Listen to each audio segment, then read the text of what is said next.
Hi, I'm Kaylee, and today I'm going to talk about a children's classic, a children's picture book, and a classic manga. In case you didn't know, Books for MKs is a charity that donates books to missionary kids. So if you want to donate to the kids, you can do so at GoFundMe.com. There's a link down in the description and a button at the end of this video where you can donate to the kids. So the first book that I'm going to talk about is a children's classic, The Adventures of Pinocchio by Carlo Collodi. Let me start off by saying this is not Disney's Pinocchio. Really not.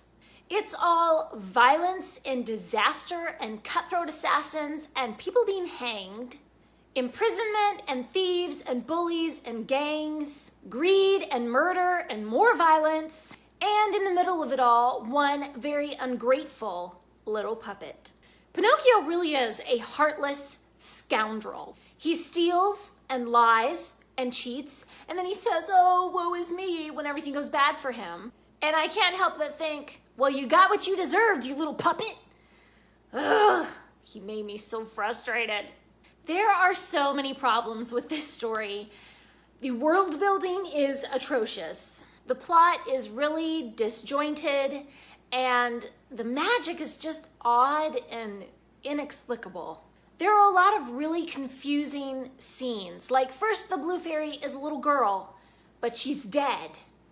I'm not sure if it's the ghost of a little girl or she's a zombie of a little girl. I don't know. Then she's an alive little girl. She comes to life, apparently. And then within a few months, she grows up into a woman. And then somewhere in there, I think she turns into a goat. I'm not really sure about the whole goat thing. I just don't know. And then at the very end, she turns back into a woman, I guess. Another thing that made no sense was poor little Jiminy Cricket. In this book, he's just called the Talking Cricket. And in one of the very first scenes, Pinocchio gets so angry with little Jiminy, well, the Talking Cricket, that he throws a hammer at him, spoilers, and kills him. So now Jiminy is dead, splat against the wall, and a few scenes later, the ghost of the cricket comes to Pinocchio and once again urges him to go back to his father and go to school and be a good boy. And of course, Pinocchio ignores him, and the ghost of the cricket disappears. And then at the end, the cricket is back, but apparently he's alive.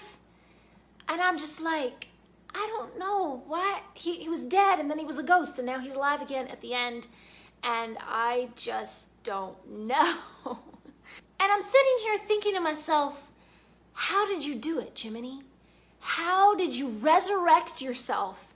I mean, are you Jesus? You know, how did you do it? Maybe you're a reincarnation of the previous cricket, or maybe the blue fairy brought you back to life. It's just never explained. I don't know. I mean, when dead people won't even stay dead, I just don't know what kind of plot this is.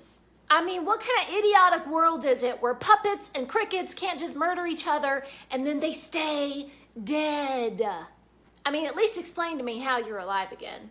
Just please explain that to me.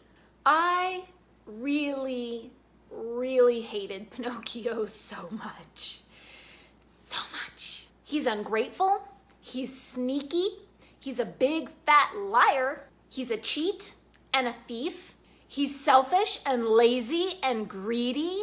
And you know, if he would make these mistakes once and then learn his lesson and then turn over a new leaf and repent and do better next time, then I would be like, oh, what great character development. Good old Pinocchio, he learned his lesson. But he doesn't do that. He does the same cheating and lying and stealing over and over and over and over and over and over through the whole book.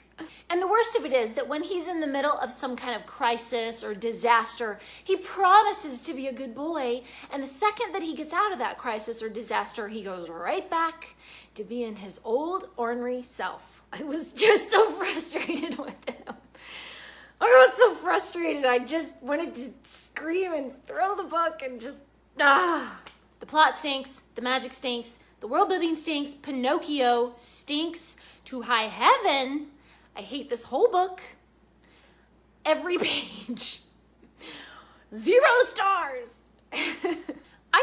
this is a great testament to the magic of Disney, that they can take a crappy book like this and turn it into Disney gold, you know? I mean, I used to love the Pinocchio movie when I was a kid, and now I don't think I can ever watch it the same again.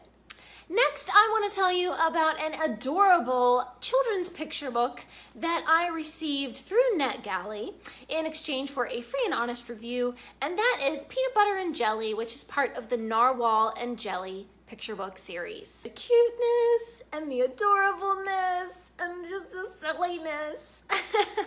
I can't get enough of Narwhal and Jelly. They are so silly and cute and adorable.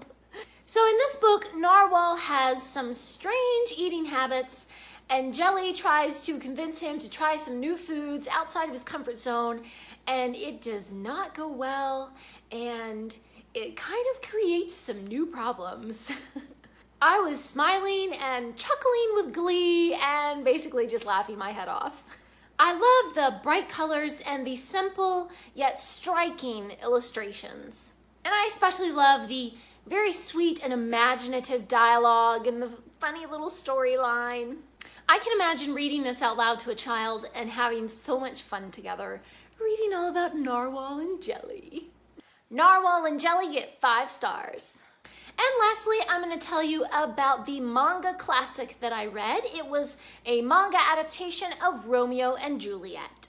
Romeo and Juliet was one of my very favorite Shakespearean plays when I was a teenager, because, you know, I was innocent and romantic and all of that. This manga has all of the original dialogue of the play, and the illustrations bring in sort of this old enchantment, you know, and this passionate drama that you would expect from a Shakespearean play.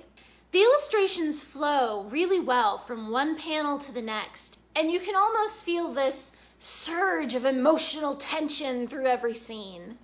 And the action in the panels really keep that wordy dialogue from weighing down the story.